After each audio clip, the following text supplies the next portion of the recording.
Israel और फिलिस्तीनियों के बीच संघर्ष दुनिया के अन्य हिस्सों में भी किसी न किसी रूप में चर्चा की वजह बना हुआ है। चीन की राजधानी बीजिंग में स्थित इजरायली दूतावास ने एक चीनी टेलीविजन पर घोर यहूदी विरोधी कार्यक्रम प्रस्तुत करने का आरोप लगा दिया है।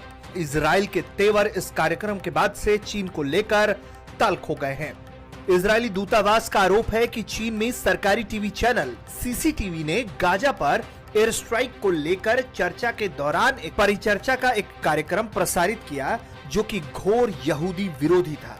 इस कार्यक्रम के खिलाफ इजराइल ने चीन के समक्ष विरोध दर्ज कराया है। इजराइल ने चीनी चैनल के विदेशों में प्रसारित होने वाले कार्यक्रम पर यहूदी विरोधी भावना के साथ काम करने का आरोप लगाया है। इजरायली दूतावास ने ट्वीट करके कहा है कि हमें उम्मीद थी कि दुनिया पर यहूदियों का नियंत्रण है जैसी साजिशों का समय खत्म हो गया है, लेकिन दुर्भाग्य से यहूदी विरोध ने अपना बदसूरत चेहरा फिर से दिखाया है। इजराइल ने कहा, हम चीन के एक सरकारी टीवी चैनल पर यहूदी विरोधी भावना को देखकर स्तब्ध हैं।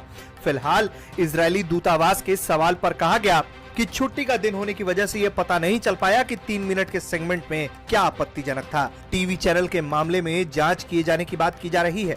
दरअसल मंगलवार को सीजीटीएन चैनल पर एक एंकर ने सवाल किया कि क्या इजराइल का अमेरिकी समर्थन वास्तव में साझा लोकतांत्रिक मूल्यों पर आधारित है। इस पर कुछ लोगों का मानना था कि अमेरिकी विदेश नीति इजराइल के समर्थन में इसलिए दिखती है क्योंकि वहां के नीतियों और निर्माताओं पर अमेरिका के धनी यहूदियों और उनकी लॉबी का खासा प्रभाव है। एंकर का कहना था कि यहूदी कारोबार और इंटरनेट की दुनिया में हावी हैं। कुछ लोगों का कहना था कि हो सकता है कि यहूदियों की मजबूत लॉबी हो।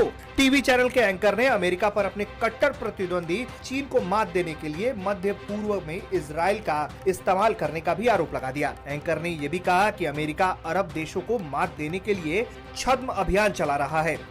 चीन लंबे समय से फिलिस्तीन का मजबूत समर्थक रहा है। अभी चीन के विदेश मंत्रालय ने संयुक्त राष्ट्र सुरक्षा परिषद में इजरायली हिंसा की निंदा करने वाले एक बयान को जारी करने से रोकने के लिए अमेरिका को निशाने पर लिया था। हालांकि चीन के इजराइल के साथ भी राजनयिक और आर्थिक संबंध हैं। 1992 में इजराइल के साथ औपचारिक राजनयिक संबंध स्थापित करने के बाद से बीजिंग ने यहूदी बहुल देश के साथ आर्थिक, तकनीक और सैन्य संबंधों को आगे बढ़ाया है। चीन ने इजराइल से ड्रोन भी खरीदे हैं, लेकिन मौजूदा विवाद में जिस तरह से चीन के सरकारी चैनलों में इस तरह के कार्यक्रम प्रस्तुत हुए हैं, उसे देखकर इजराइल स्तब्ध है और गुस्से से भरा हुआ है। आगे चलकर चीन और इजराइल के रिश्ते में क्या मोड़ आता है, ये भी देखने वाली बात होगी, क्योंकि कहीं न कहीं अमेरिका के कारण भी चीन इजराइल को लेकर अब अपनी नीति बदलता दिखता है।